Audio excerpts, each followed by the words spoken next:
everyone to GeoHug. So before we kick off today's session, I'd just like to take this time to acknowledge the traditional lands which we're all coming from today.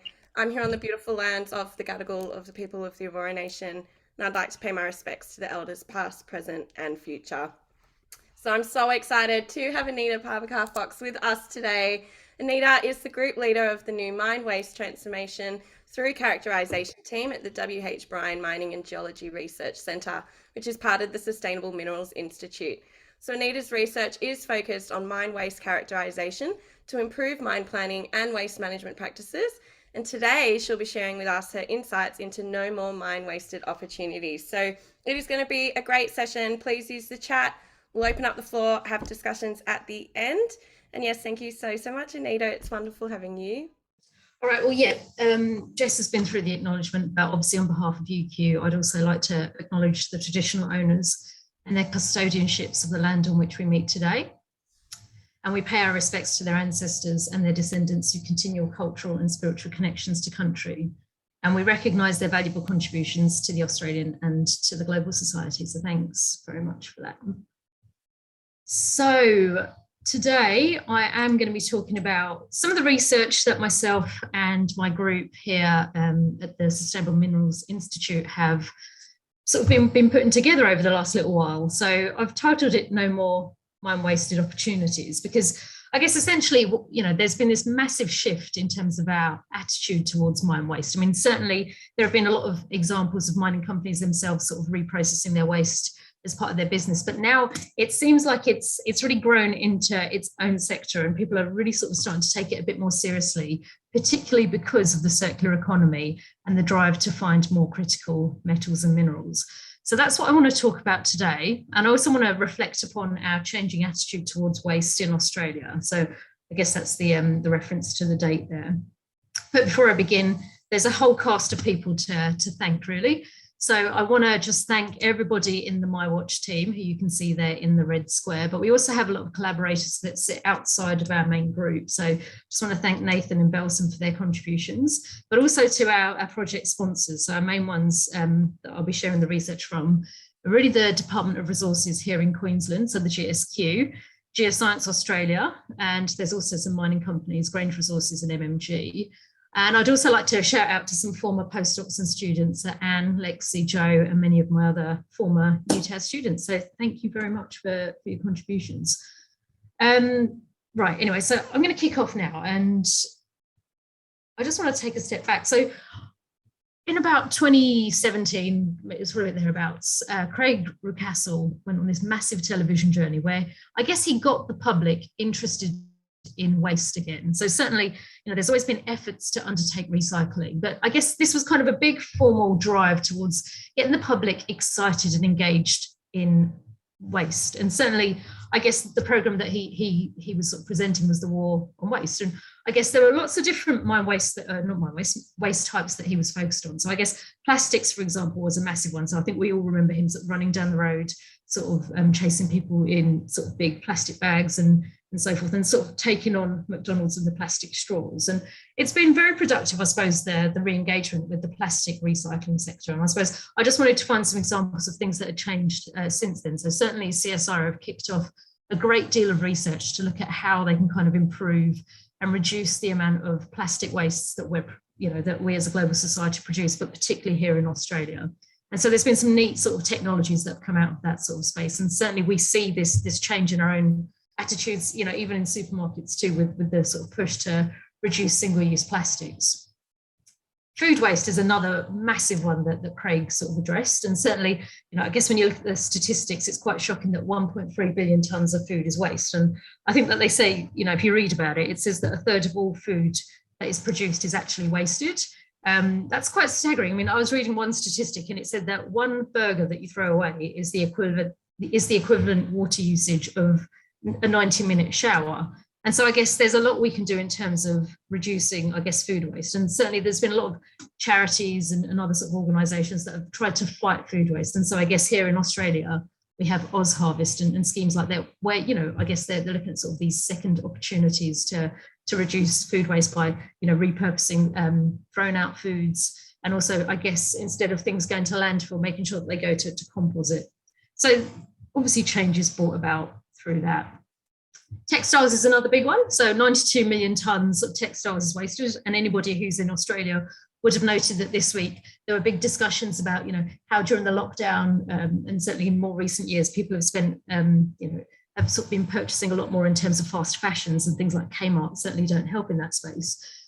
There have sort of been pushes towards recycling our textiles, and certainly, this is even talked about up in Parliament. So I guess in 2021 and 22, there were sort of big sort of initiatives to kind of think about how we could sort of repurpose textiles and reduce the amount that goes to landfill. Another example is fast fashions and e-waste too. So fast furnitures. During the lockdown, again, a lot of people sort of were going out to repurpose or sort of redevelop their home offices as we all kind of needed to flex and work at home. As a consequence of that, certainly the amount of furniture waste that was produced was, seemed to have gone up. And that was one thing that Craig did touch on in his program, where he was kind of talking about these schemes that IKEA and other sort of organizations are running, where you can actually donate back your furniture. So there's some circularity being introduced into that sector too. And certainly e-waste is probably one of the most popular ones that we're all very familiar with in terms of recycling. And a lot of good sort of initiatives have been made in that space. Probably one that I haven't touched on here is, repurposing of packaging. And certainly UNSW are really at the forefront of that with Vina leading them at the helm there. So there's lots of ways in which we're making lots of really good progress when we think about this war on waste. But to me, and certainly to my team, one elephant in the room in terms of something that's missing, and that's mine waste. I mean, if we think about the volume of mine waste we produce, I mean, there was one statistic put out in 2019, and it was estimated that across sort of all of the different mine wastes that we produce, so slag, tailings, waste rock, maybe even AMD polluted waters, is equivalent to about 100 billion tonnes per year. And if you just think back to the statistics that I just went through, and if we graphed that, certainly we can see that mine waste far outstrips all of the other sectors. And yet it's something that we don't talk about in the same context.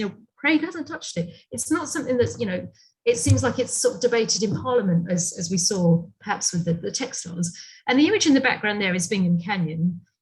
And, the costs to manage this mine waste once it's produced, are, obviously extraordinary. There's billions of tons of waste rock sitting there, as you can see.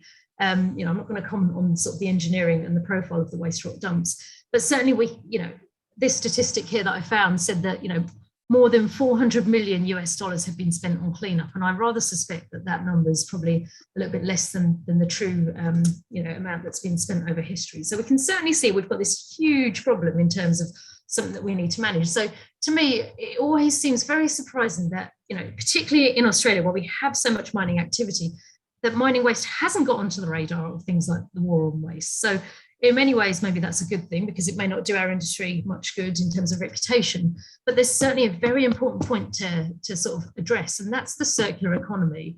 So hosted in these mine waste materials, there could be the potential for a whole host of, other metals, if we, perhaps go back and remine for the primary commodity, or if we start looking for critical metals, or even if we think about, the potential for aggregates or ore sands, or all sorts of things. So I went onto this website, the Circular Economy website by the government, or Global Australia, and I typed in mine, and I only found one hit for mine in that entire website, which goes to show sort of on this national scale kind of conversation that we need to have, and the role of mine waste in the circular economy. It just feels like we're not there yet. So something needs to change. So I'm just going to put that out there. And maybe the type of work I'll be sharing with you this afternoon is part of, what could be the change. Now, everyone's probably seen this graph 1,000 times. I've probably even shown it to you hundreds of those, thousands of times, but we're going to have a look at it anyway. So I guess if we look at just waste rock, we can certainly see that the general trend is as ore grades decrease and decline, and we mine larger sort of volumes of material to address the fact that some of those major ore deposit grades are declining, we see that we're producing a whole heap more of mine waste. And certainly this is just looking at waste rock for some of our larger commodities. But if we think about, mine tailings too, and this is sort of a graphic from the Visual Capitalist, we can see that we're producing a vast amount of tailings too. And if we look at sort of the breakdown of tailings, 46% of the global tailings that we produce come from just copper mining alone. And if we think about how much copper we're going to need to produce in the future to meet sort of our future needs when it comes to electric vehicles, we can see immediately that, for 9 times more copper that we need by 2050, we're going to be producing, 9 times, maybe it's more than 9 times now, we're going to be producing that much more in terms of that tailings volume. And with, producing more tailings and waste rock comes increasing risk. And that's something that we definitely need to get a handle on managing a bit better, which we'll talk about a little bit later on. So, this is obviously preaching to the converted. I know that you're all well on top of this, but certainly transitioning to a green future ultimately means more mine waste. So, recently, Four Corners brought us this fantastic program in May. It was kind of nice to sit down and watch Four Corners and actually know that, see all the people speak on the program and think, oh, I know that guy, which is, kind of nice to see that sort of members of our community are sort of being represented in the national sort of, I guess, news bulletins in this regard. Certainly what they highlighted was that, we need to mine more to meet our future critical metals needs. So not talking about sort of the commodities I showed on Gavin's graph, but all of these other things. And so this graph here from Watari et al. Kind of reflects, the increase that we're going to need taking us to 2060 for many of these different critical and new economy metals, if you call it that.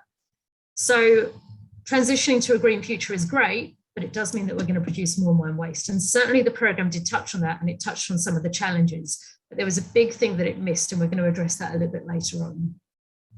So if we produce more mine waste, and again, you've probably seen me say this lots of times, so bear with me.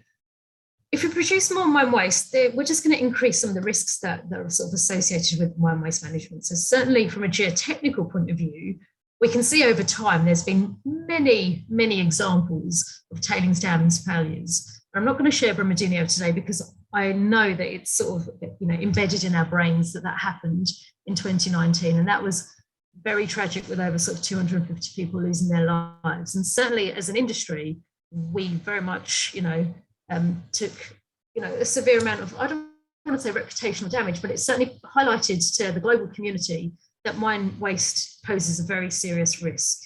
And, I suppose if we can say that a good thing came out of this terrible disaster, it's that the global community got together and thought about what they could do in terms of improving the standards around tailings management from a very geotechnical perspective. So in 2020, the new sort of guidelines were published, the new standard, and certainly that was comprised of 15 principles and 17 auditable requirements. And everybody, who's got a tailings storage facility of any significant size and smaller, I might add, has sort of had a look at this global standard and has had a look at what they're doing. And it's very much sort of, changing or sort of reviewing their own sort of tailings standard practices to make sure that they comply fully, so we can avoid the opportunity or minimize the opportunity for any more Brumadinhos from happening again. So I guess, in terms of geotechnicals, we're certainly in a better space than we were 5 years ago. But if we think about some of the geochemical risks, and I've got this video here highlighting acid and metalliferous drainage. Now, again, anybody who knows me knows that this is something that, I've spent a long time researching and thinking about. But, if we put sulfidic mine waste materials out on the Earth's surface, ultimately it's going to oxidize and it's going to generate acid and metalliferous drainage. And I guess one thing that I failed to appreciate, and this was from an article I found somewhere, was that the United Nations actually called acid and metalliferous drainage the second biggest environmental problem that our world's facing. And when we think about things like the global standard on tailings management, I don't think something similar or equivalent exists for something that's the second biggest environmental problem facing our world. So that's something interesting. And certainly there's a statistic there about how much waste a gold ring generates, but I think we all know that fact quite well now. So for one ring, 20 tons of waste.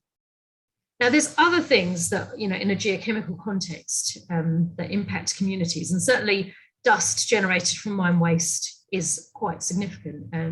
I guess I've got an example there and it's a media report, so it may not necessarily be 100% true, but certainly, it was trying to insinuate that the Broken Hill slag was directly related to lead poisoning in the communities adjacent to the Broken Hill mining operations. Another one to also think about is the impact that rehabilitated sites may have on sort of native marsupials. And so what we're looking at there is, a site in Tasmania which had undertaken or had been rehabilitated. So, vegetation cover was put down over sort of, I guess they were tin tailings. So good, vegetation cover went down. But if we think about, the behavior of marsupials in that particular area, they like to burrow. So what they do was actually burrow through that vegetation tailings, and actually sort of, some of the tailings were getting into their habitats and their burrows. And so then obviously that source pathway receptor chain is once again activated, and then there's a risk posed. So I think that, there's quite a lot of geochemical risks that we have to think about. But the one that I want to focus on today is acid and metalliferous drainage in particular. So when it comes to acid and metalliferous drainage, obviously, as an industry, we do have established waste management practices. And, there's no point in me going through all of those, because that would be a whole day's worth of talks. And I don't think I'm going to do that to you on a Thursday afternoon. But certainly information can be downloaded from the GARD guide, where there's sort of comprehensive guidelines in terms of how one can track and manage acid and metalliferous or acid rock drainage. So it moves from characterization, as you can see, is that the laser pointer? As you can see here, right through to kind of prediction, prevention, and mitigation. So what I've pulled out here is chapter 9, which is acid rock drainage management and performance assessment. So, there's certainly good frameworks available in terms of thinking about how to manage, develop a robust ARD or AMD management plan, which is good. But I guess fundamentally, your plan's only going to be as good as the input feeds and the characterization work that's actually done on that waste at the beginning. So that characterization is super important to inform this plan. And so I guess if we think about some of our traditional characterization, I suppose the bread and butter of the industry is to use static geochemical tests. And basically these are short-term tests. You take a small amount of powdered waste rock or future waste rock or future tailings material, and you react it in different ways. So you can undertake a net acid generation test, which is what you're looking at there, or you can undertake acid neutralizing capacity sort of testing measurements. There's a whole bunch of things you can do, or you can use geochemical assay data and try and calculate these parameters from sulfur and from carbon. And essentially these are kind of, as I said, these are kind of your bread and butter tools to sort of start generating that early life of mine sort of characterization, assessment of what the future waste materials are going to look like or how they're going to react. I suppose if you wanted to get a bit more sophisticated, something you could do are kinetic tests. And what we can see here, this is where we try and simulate, I guess, weathering in a natural environment. So you can do it under a heat lamp. So that's what you're looking at, rock chips in a Buchner funnel there under a heat lamp, periodically irrigating and collecting that leachate and sort of looking at what that signature is. And if you start these tests quite early in the sort of life of mine, so in the exploration phase, if you think you've got an ore deposit and you think you've got some mine waste unit that you've sort of defined, if you start doing your kinetic tests, then you're sort of well ahead in terms of thinking about what that future leachate chemistry might look like. Or you can be a bit more sophisticated. And so I guess there's a few different parameters, there's a few different methodologies in how you could do that kinetic testing. And I guess perhaps one of the best ways that you could do your kinetic testing is actually to do things in field, because you're actually subjecting the real rocks to real weather conditions, the real sort of rainwaters, the real temperatures, atmospheric conditions, etc. So these are probably, like, as I said, bread and butter tools in terms of how you might go about sort of predicting ARD. But I guess one thing that always sort of makes me think is, when we think about risk and uncertainty in mining projects, there's certain percentages that are acceptable and unacceptable. But if these are our bread and butter tools for undertaking that prediction of these future waste landforms that are going to be sitting on the earth, in perpetuity, unless we do something different with them, like remine them, what percentage of risk and uncertainty is acceptable? And so we look at one of these common plots that we use here in Australia. That's net acid producing potential plotted against NAG pH. And 50% of this graph or this plot is actually uncertain. There's a lot of uncertainty in this graph. So what do we do when a sample plots in these uncertain fields? Well, then we have to go back and do more targeted testing, which I hope most people do. But certainly, just the fact that, there's that much uncertainty in these sort of bread and butter plots, for me, is certainly a point of concern. And certainly for us in our research group, we recognise that there's a major limitation here, and that's how much mineralogy is actually being undertaken in these early life of mine assessments when we think about waste characterisation. Mineralogy is so important. So I guess what these geochemical tests are trying to do, they're trying to approximate the mineralogy. So we're looking at sort of the reactivity of the sulfides and the carbonates. So we're looking at sulfur and carbon, ANC, MPA. Why don't we just measure the mineralogy, right? I mean, certainly if we can find cheaper, more efficient ways to measure the mineralogy, we have an opportunity to then start thinking about valorization and building that into our sort of our sort of waste management plan right from the start. Maybe we have clays, maybe we can use it for capping. Maybe we have carbonates, maybe we can use that for neutralization. Maybe we've got, silica or quartz we could use for future silica sands. If we could characterize our ore deposit like that from the start, we could actually, eliminate our waste footprint or significantly reduce our waste footprint. Wouldn't that be great? And certainly I think the key to undertaking that is mineralogy. And, I'm going to shout out to a few authors from, global authors from around the traps, who I think have been, like our group too, for making some real headway in terms of introducing that mineralogy back into that early life of mine characterization. So that's UCT, that's the RIME group over in Canada, and that's also Petrolab down in the UK. So, there's certainly things that we're working on, but we're not quite there yet in terms of embedding it routinely into what we're doing. And so I guess this kind of evolves into the geometallurgy matrix concept. So I guess we were trying to think about, well, what is it that we can do to try and sort of get that information, that extra mineralogy that we need to help achieve total deposit knowledge and understand our waste far better? Because the problem with static testing, as I said, and that's, the NAPs and the NAGs, I said they were bread and butter tools, but, I'm not going to share it here, but certainly when we look at the amount of static testing that's undertaken, and I'll show you in the next slide, we can see that there's a problem there, in terms of representativity of the whole ore deposit and the whole, amount of waste that's going to be produced. We certainly don't do enough static testing. And maybe that's down to budgets, maybe it's down to, various different reasons. So what we need to do is introduce a level of testing in here, proxy tests, as it were, which might actually help us, understand or get the ability to do some forecasting. So if we can find a proxy test that sort of helps unravel that mineralogy at that early stage, we can then start to forecast, or we can start to sort of develop a more robust plan in terms of which materials we're going to actually undertake the static testing and our kinetic trials, etc. So we need to find those, and we certainly need to do that to sort of embed more information into our sort of mine plan at that early stage.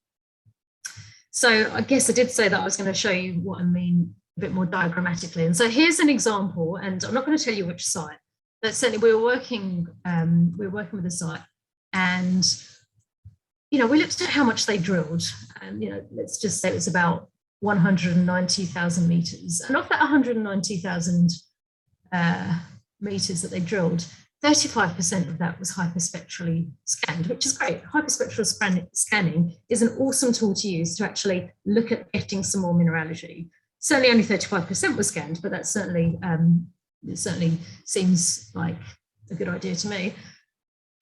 From this kind of amount that was drilled, about 10% of this material was used for met testing. So that's obviously thinking about, how we can actually do the mineral processing. But I don't know if you can see this very tiny square here. And what that represents is how much of this future deposit actually was used for, I don't know why my mouse is a bit stuck, for environmental testing. So less than 1% of all of that material that was drilled was actually used for environmental testing.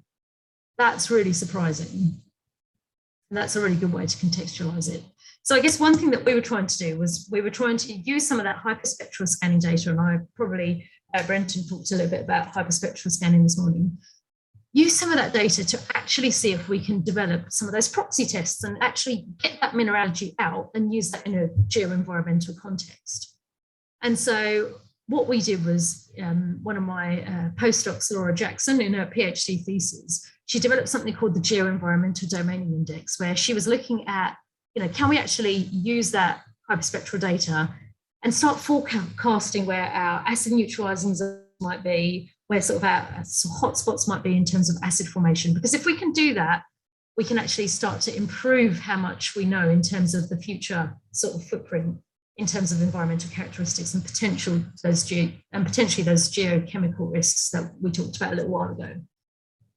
Another thing that was developed was the automated acid rock drainage index. So I guess many years ago, I put together something called the acid rock drainage index, which was a logging code for geos to use in the core shed to sort of start trying to propagate some of that proxy data at that early stage. So if we can, put a number into our spreadsheets or our early databases that relates to, propensity or likelihood of forming acid rock drainage, that's great. But certainly if we can take these data sets where we've collected all this automated data and actually extract information on the sulfides and extract information on the carbonates and so forth, if we can use machine learning to actually do that automatically, then we have a much better opportunity, especially paired against the Geoenvironmental Domaining Index, to get an idea of the future likelihood of acid rock drainage formation. So, gets that mineralogy back into it from the start. So I think some neat pieces of work there. So I sort of harped on a bit about the importance of total deposit knowledge. How have we used the GDI? That's what I'm showing you here. So we've got GDI plotted against total sulfur. And what we wanted to do was, if we can classify these wastes in lots of different ways, so we've got 5 classes shown there, we can actually start to ascribe a behavior. So here we've got kind of path waste, and we've got NAF inert. And here we've got something which has very sort of almost bipolar behavior, something where it's got higher path behavior, or potentially acid forming, but it's also got acid neutralizing capacity. So something like that would be quite useful to use in terms of waste separation. So we were trying to sort of think about, how we could actually define that from the start. And certainly in Laura's research that she did down at the TMVC, we certainly used a case study to start coming out with these sort of risk gradings. And if we could do that with data that was collected, that's really just sort of introducing or optimizing the use of that early data collected for other disciplines, but also introducing more understanding in terms of the environmental characteristics of the deposit. And I guess another way in which early mineralogy can be used is shown here. And this is a little bit more complicated, but certainly a visiting PhD student of mine had picked up the tiniest thing in my thesis, which was the Modal Mineralogy Weathering Index. And he saw the opportunity to try and build that into, I guess, building a dump and sort of dump placement. And so what he wanted to do was to use 3 parameters, the NAG pH value, the net potential ratio, and also the MMWI, using those 3 terms together to actually sort of start thinking about building a schedule for blending, and also building that waste rock dump from bottom to the top. So neat work coming out there. But what I really liked about his work was that it was introducing that mineralogy into the equation and trying to optimize its use. Now, there's another way in which I hope this doesn't start automatically. There's another way in which we can kind of think about optimizing the value of materials from the start of a mining project. And so, I've talked about sort of a little bit about using clays, and I've talked a little bit about sort of looking at the acid neutralizing capacity and building that dump and realizing that ANC within that dump. So I guess that's probably what the visiting student was trying to get at. And certainly with Laura in her research, if we can apportion out where the ANC is, then we can put that to a side and then use that, in the right way when it comes to sort of trying to minimize or mitigate AMD generation from anything that's potentially acid forming. But what I want to share with you now is a small video from a colleague here at UQ, where they're thinking about producing ore sand. So I'm going to press play, and I'm going to stop talking for a couple of minutes, if I can press play.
So obviously you've seen this video now. Laura has actually sent me a message and informed me the sound didn't come out, but believe you me, that might not be a bad thing. But I guess the upshot is that, if we can actually think about, characterizing our materials up front and thinking about additional, or not additional, but alternative opportunities for them right from the start, if we can design in reprocessing from the start, then we have that real opportunity to minimize our future waste footprint. And so I guess, working with Vale, I've sort of been looking at the opportunity for ore sands, which I think is a good thing. So moving on to the next slide. Now, obviously, it's having a bit of a moment. Let's stop that. Hopefully, that regains my control. Yep. So I guess one other massive driver, and I think sort of vaguely alluded to this earlier, and this is probably where me and my group have been spending most of our energy, is we've kind of been looking at it from a slightly different perspective. So we're thinking about critical metals, and we're thinking about whether or not these are drivers for economic rehabilitation. So I guess a lot of what I've been talking about before has been kind of thinking about new mining operations, early life of mine characterization, and actually designing out the waste from the beginning. That's great. But what do we do when we've got existing mine waste, and what can we do differently? So certainly this conversation around critical minerals has really been a game changer when it comes to waste management. Now, instead of us going to these mine sites and thinking about, we're going to have to characterize this, we're going to have to manage, arsenic, antimony, all these kind of seepages. Now we're actually thinking about, wow, this material contains these things, and I actually need these things because this is part of the our desired critical minerals for the future. So for us, it's really been a bit of a game changer. And I guess, this is kind of highlighting, again, another graphic here from the Visual Capitalist. But I guess what we're looking at is some of the metals that we need to make some of these materials and these products in the drive towards, I guess, a low carbon future and a clean energy technologies. And so, looking down this list, we can definitely see things that we know are byproducts of some of our massive sort of mining operations. So cobalt, for example, we know it's commonly found in association with some of our major copper deposits. And so therefore it's likely to be in the waste. Indium, lithium, obviously in Perth, lithium's gone off its chops. And so certainly something that we need to start thinking about identifying in our waste, and certainly manganese too. I mean, manganese is something that we always see crop up in our sort of mine waste assessments when we think about, risks in terms of geochemical leachates, etc. But now it's on the list. It's something that we actually want to find. And so for us in the waste sector, it's really been a game changer. And I suppose one thing that really highlights, things that have changed the game, something like cobalt and the price of cobalt. I mean, I remember probably it was in 2014, looking at the price of cobalt, and it wasn't really that interesting, to be fair. And then all of a sudden it skyrocketed to 95,000 or thereabouts US dollars per ton. Obviously, then we saw a bit of a decline, and everyone's, the bubble burst and people stopped getting excited. But certainly in recent times, people have started getting excited again, particularly as we see that there's controversies around sort of ethical sourcing of cobalt in the DRC and so forth. And so, I said this in the last slide. When we think about sort of alternative sources for cobalt and the price that it could fetch and the opportunity for economic rehabilitation, it really does become a bit of a game changer. And so if we think about critical metals, and so, we can all probably think about some of the primary sources, but there's lots of different waste sources where we can go and look to find these critical metals. And certainly for us and our team, that's what we've been sort of actively undertaking. Not just us though, so I'm not going to sort of be very sort of self-focused, but there's been lots of great research around the world in terms of people thinking about where to look and what types of critical metals could be out there. So the Scandinavians have been absolutely fantastic when it comes to battery metals and thinking about sort of sourcing things like nickel, cobalt, etc. for the future. And so, here's an example from Parvinen et al. Just a couple of years ago now.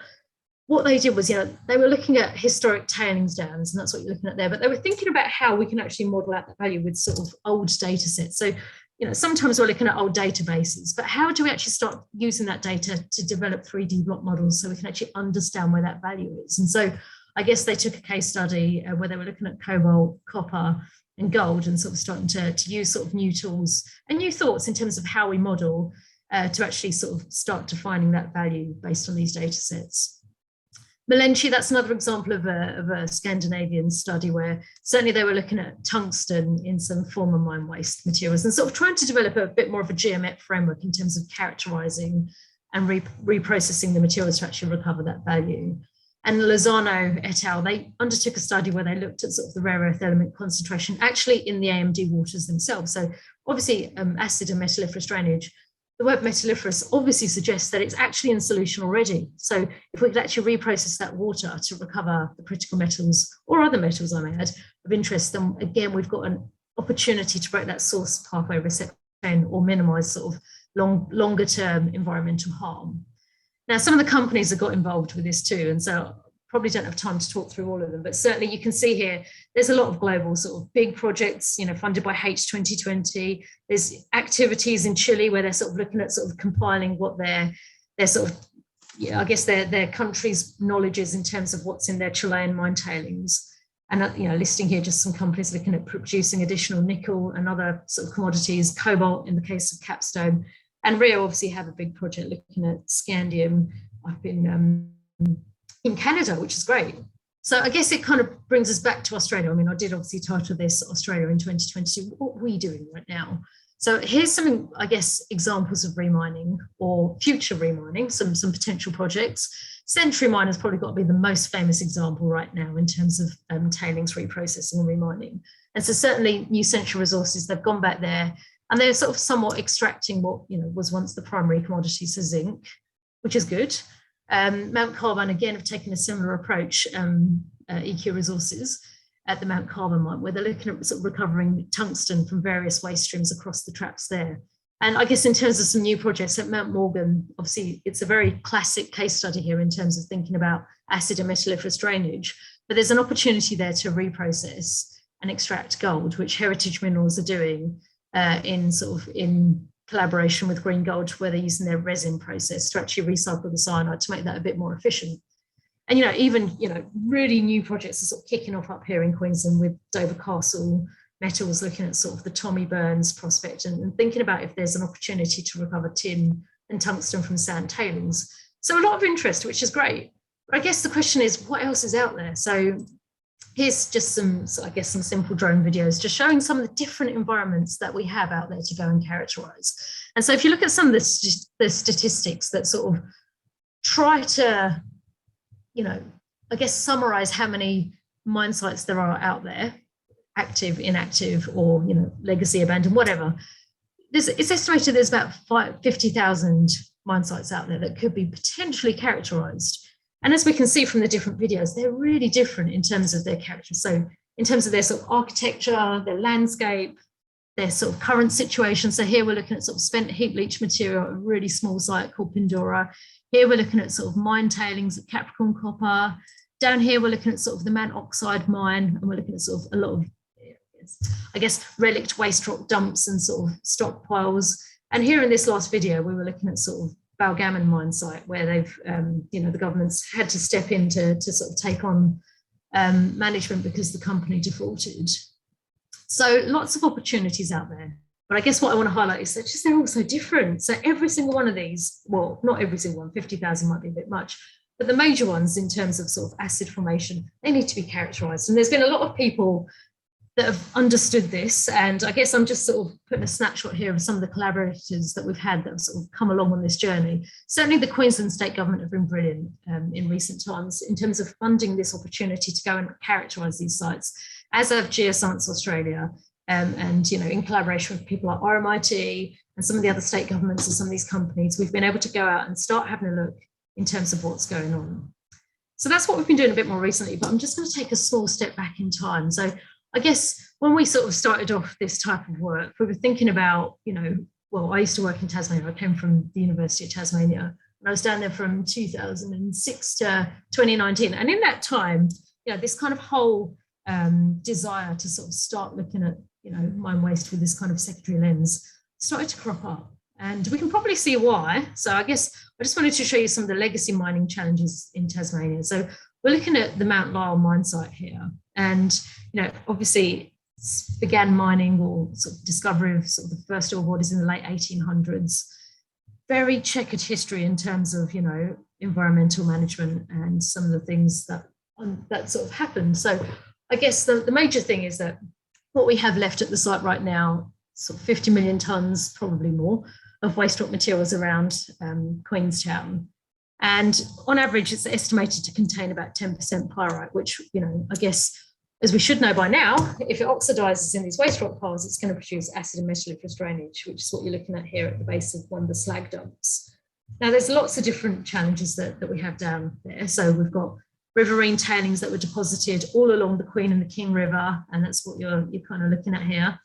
And ANSTO predicted that acid drainage will continue to be produced for more than 600 years. And is that statistic even right? Is it actually more? I can't tell you, but certainly 600 years is a big scary number. So we need to do something different in terms of breaking that source pathway receptor chain. What can we do? We'll have a look at that a little bit later on. Not just legacy challenges though, there's new mining challenges down in Tassie. So I guess if anyone's been reading the news or looking at what's going on, there's massive challenges down at the MMG Rosebery mine. So, we've got Bob Brown Foundation very much, objecting to the development of a new tailing storage facility. But if that tailing storage facility isn't built, then, the impact on the mine itself is going to be quite significant because there won't be anywhere to put mine tailings from 2024 onwards. So effectively, the mine will have to go into care and maintenance, if not closure, unless they can find something else to do.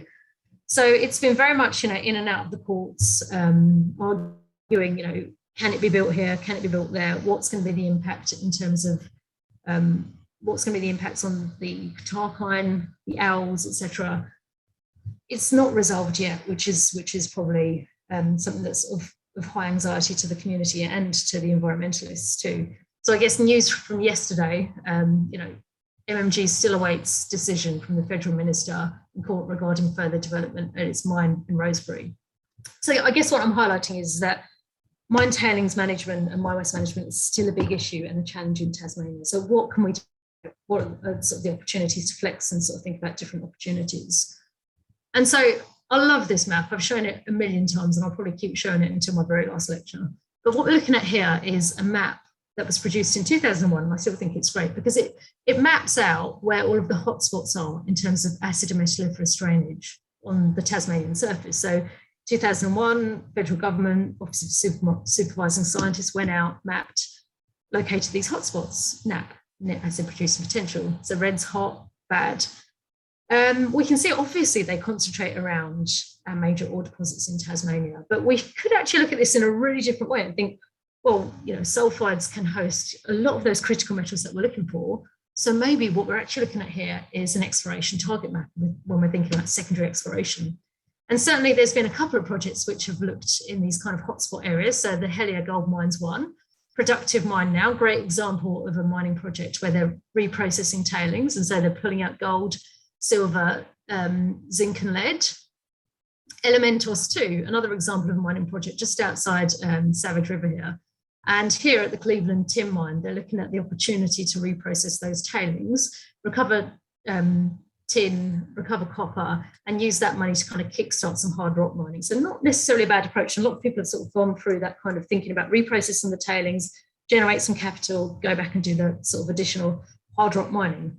Not a bad idea indeed, but what are the other opportunities out there? And so Laura Jackson very kindly pulled together some of the data from the published theses, conference papers and other reports that we've kind of undertaken. And what we're looking at here, I guess, is just looking at sort of assay data, but we can certainly see that there's opportunities to pull out additional copper. And we can certainly see, particularly in the waste signatures of the VMS deposits on the West Coast. And so just looking at one of them, the Zeehan tailings, which you can see here, we went back recently with the funding from Geoscience Australia.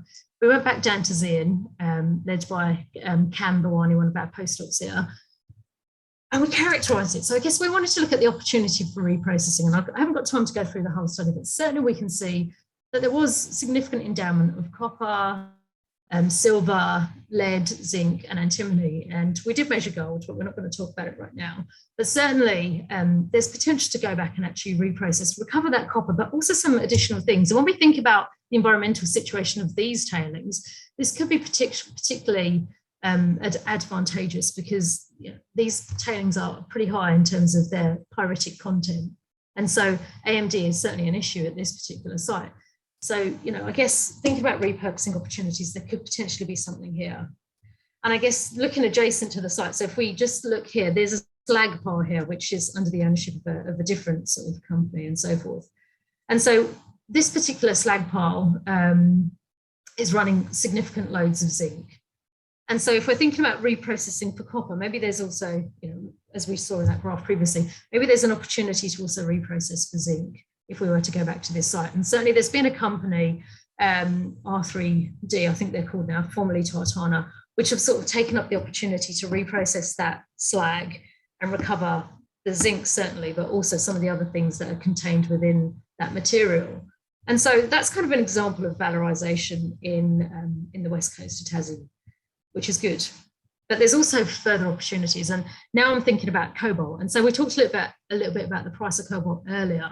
And so, looking at some of the assay data, we can see there's two particular hotspots here, the old tailings dam and certainly the Mount Lyell and the King River Delta area. And if we look at sort of the values above 10 times crustal, they're the two that sort of sing to us the most. And so I haven't got a great amount of time left to spend talking about it, but certainly we've had an ongoing study looking at the old tailings dam. It's another site where we're generating acid and metalliferous drainage because 38 million tonnes of pyritic tailings were deposited sort of from the 60s to the 80s.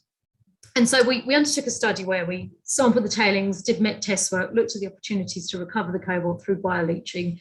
And in 2021, we were commissioned to go back and actually do some real deep drilling to actually understand if we could actually apply that bioleaching sort of methodology we developed to actually recover the cobalt. So under the auspices of funding from the Tasmanian state government and from the UQ and the support of the company Grange Resources, Laura went back out to the site to do that drilling, and we're sort of working our way through that characterisation program to understand if there is an opportunity to valorise and recover that critical metal. And so I put this photo here just because it was Laura's honours site. So that was her very first sample ever taken in her honours, and that was her in 2021 sort of coming back to sample it. So I guess for her it's kind of a nice bit of circularity there. But there's other opportunities too. I mean, we talked about the Bobadil, or we didn't. We talked about Rosebery and some of the challenges they've got with their tailings management there. But back in 2019, one of our students, Lexi King, out of the TMVC, she was kind of characterising these materials to look at the opportunities for valorisation. During her sort of sampling campaign, we didn't really get to depth, but certainly even in sort of some of the shallow materials, we could see there was an opportunity.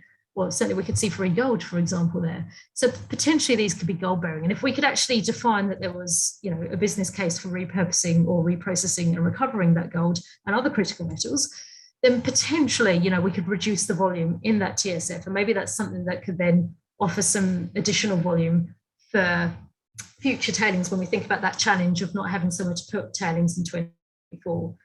And if we flex back to Mount Lyell and thinking about the big challenges there, so that video I showed you about acid mine drainage, or the active tailings storage facility, or the most active one there, it's Princess Creek Tailings Storage Facility. And so Joe Van Balen, also in the same year as Lexi, went out and characterised these materials to look at cobalt.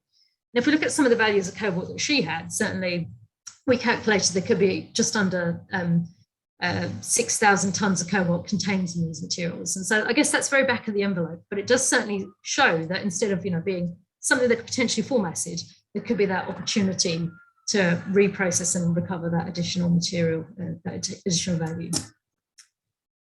I'm going to talk about Queensland now because that's in the last few minutes that I have, because that's certainly where we've been spending a lot of our time. And so sponsored by the state government, we've undertaken this new economy metal exploration in Queensland's waste programme. And so it's split into 3 different streams of research. I'm not going to talk about all 3 of them, but I'm going to focus on stream 1, which this is kind of like our first pass investigation. We go out to sites, we collect materials, and we undertake a comprehensive sampling programme where we look at the sort of the assay data, we look at the chemical properties, we also look at the mineralogical properties. And so you kind of saw it on that slide from CAM study Zin, and I certainly didn't have time to talk about it. But one thing that's really important for us to do, not just look at the assay data, but is also to look at the mineral properties and the mineral chemistry, because that's really going to help us understand what the actual reprocessing might look like to recover that value.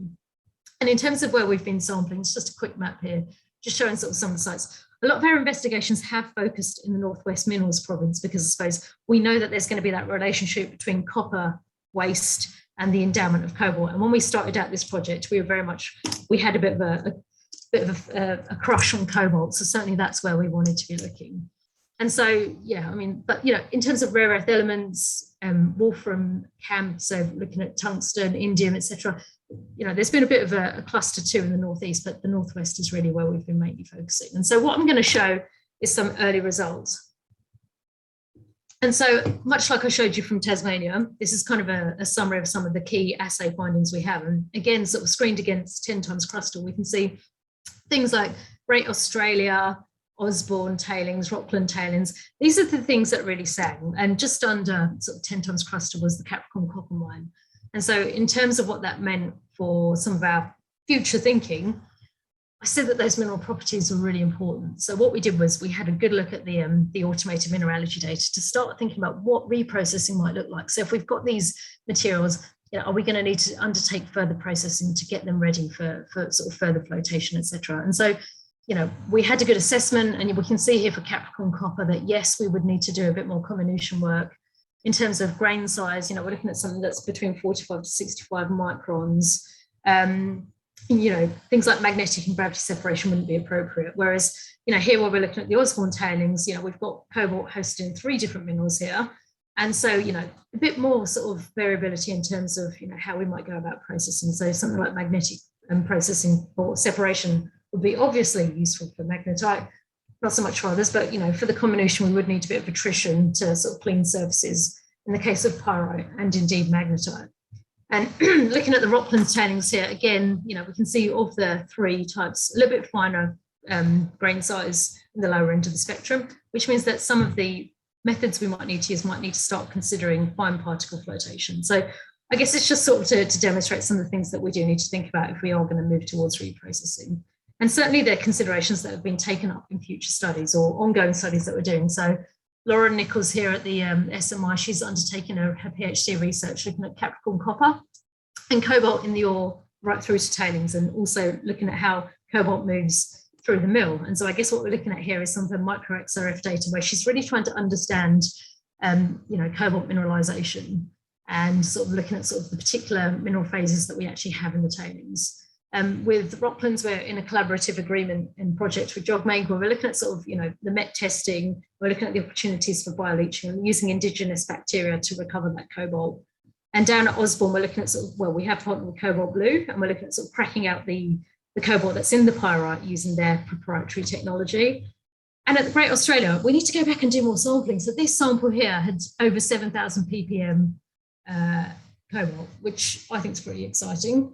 Certainly it's cobalt in pyrite. So again, might be quite suitable to use for the Cobalt Blue technology, but we can certainly see that there's some very well-endowed materials around on the Earth's surface or down in the northwest province. And so I guess we can see there's a concentration of cobalt here, definitely associated with the wastes of the IOCGs and the said hosted systems. And I guess Gavin Mudd kindly gave me a statistic that he'd compiled in terms of thinking about the number of copper mine tailings there are in Queensland. And so I guess, again, a bit sort of the envelope, looking at the average grade that we calculated based on our assay data of cobalt in copper tailings, we could probably calculate there's up to, just under 160,000 tonnes of cobalt in, the copper mine tailings alone, which if we look at sort of the contained value that could be, and this is not thinking of CapEx, OpEx, this is super back of the envelope, we can see there's just under 9.5 billion US dollars that could potentially be sitting there. So when we think about economic rehabilitation,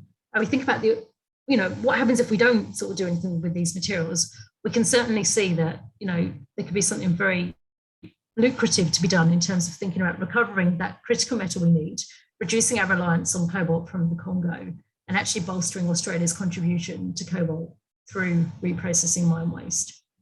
Now, I rather ambitiously thought I'd be able to talk about all of my slides, which is always ridiculous because I have a massive problem in terms of time management. So what I'm going to do is I'm not going to talk about these things, but it just gives you sort of a bit of a snapshot in terms of some of the other critical metals we've been thinking about.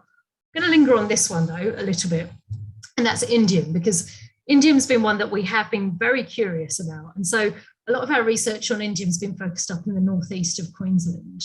And what we can see here is in, the mines associated with, some of these Grison deposits, certainly see that, we've got indium that's sort of knocking about in the mine waste. And so you can see Balgammon. Balgammon's positioned as one of the world's highest grade indium resources. And this is a slide that Livia Maheus, our PhD student working on indium, put together. But the important thing with cobalt and indium is that if we want to identify it in these mine waste deposits, and we need to sort of do this exploration, we need to use new tools. And these field tools are really important as part of this kind of conversation of how we actually characterize these waste materials. And so what you can see here is Olivia using the LIBS instrument. And our LIBS is one of those instruments, laser-induced breakdown spectroscopy, that actually do allow us to quantify or semi-quantify cobalt and indium in the field. And so for Olivia, what she's doing is she's actually developed, I should say, methodology and a workflow where we can actually, start to understand and unpack the signatures of indium that we see in these mine waste materials. And so that's part of her PhD research. And she'll be testing waste materials from the Balgammon mine site, but also other sites out there in northeast Queensland. So that's really exciting. So I just wanted to mention that because I think that's really important to think about new technologies to look at these new critical minerals in our wastes. Now, no time to talk about rare earths, but it is something that was on our mind. But I guess just in summary, from I guess the sort of the 20 odd sort of sampling campaigns we've done so far, we've sampled a big range of mine waste materials. And there's certainly a lot of next steps that we can take, but a lot of them do involve moving towards our stream 3, which is where we do our metallurgical testing. We can't necessarily assume that the metallurgical tests we had for yesteryear are going to suit these materials. They've been sitting there oxidized and they've changed. And so part of that characterization feeds into how we're going to sort of redevelop or fine tune those hydromet or those other sort of metallurgical opportunities to recover that value.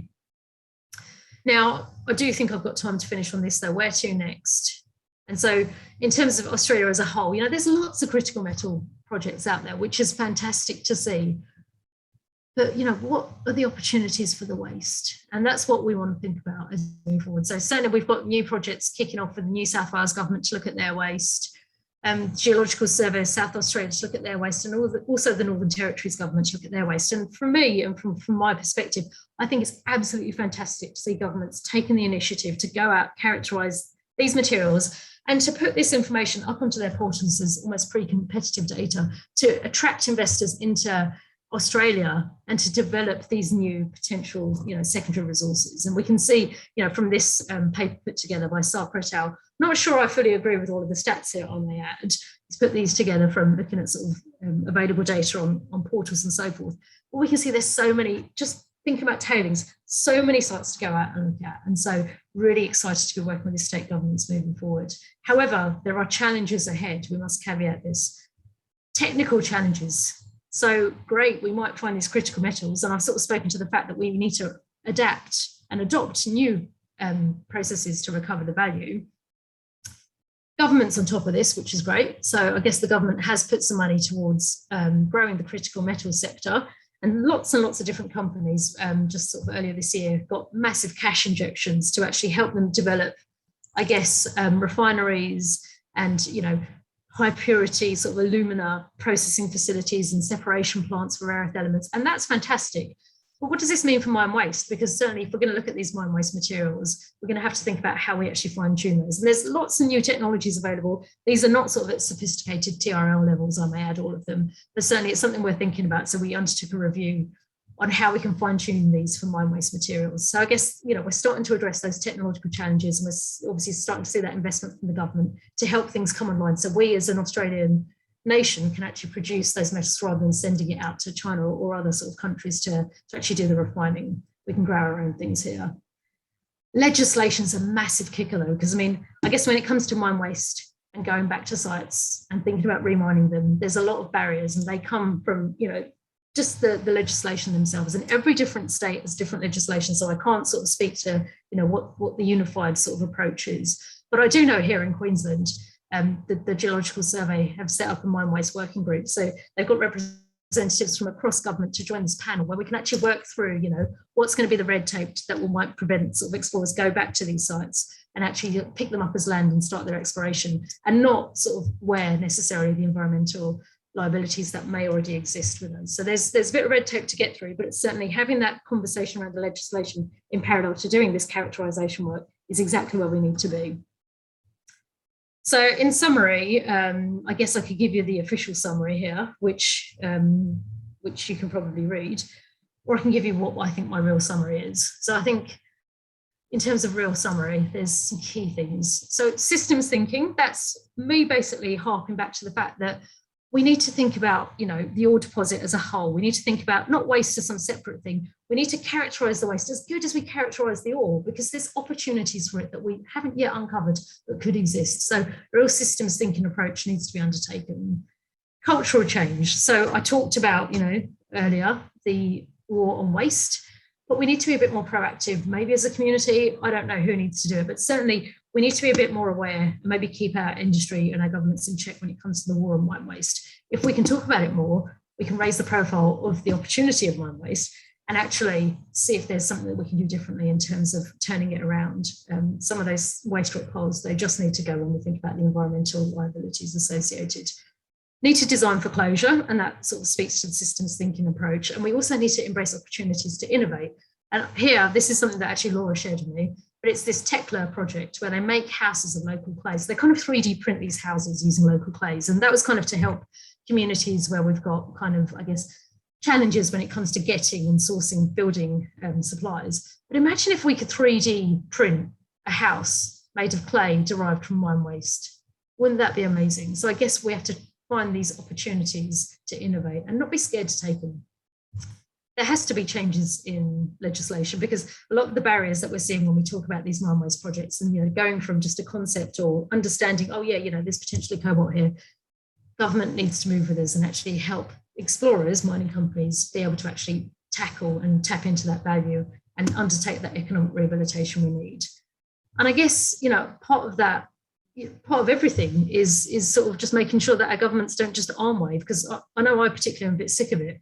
You sort of log into COP26 or COP25, and this statement here actually came out after COP25. They talk about kind of safeguarding our future and the green revolution, but they actually have to put the dollars into supporting this green revolution. And I'm not just talking about critical metals sector and sort of endowing sort of the reprocessing plants and so forth. It's also putting money into the education for the future. So, this probably isn't the right place to get on a soapbox and talk about sort of the closure of geo departments and mining departments and so forth. But if we don't invest in people too, and, we know that kids are really motivated by the war on waste. So why don't we get kids excited about remining and sort of doing geology and being a part of the green revolution through, potentially being sort of explorers in secondary resources. So I think there's certainly something much bigger that we've got to address here, which may go beyond this particular talk. But certainly, the outreach and educating the future generation about the importance of mining and how we need to mine more to meet our green targets, and how part of that could be mining waste, is really important to get out and say. So thank you for listening. I'm certainly sick of hearing my own voice, so I can't imagine how you feel. And if we do have time for comments and questions and a bit of a discussion, that would be great. So thank you very much, and thanks to my team here.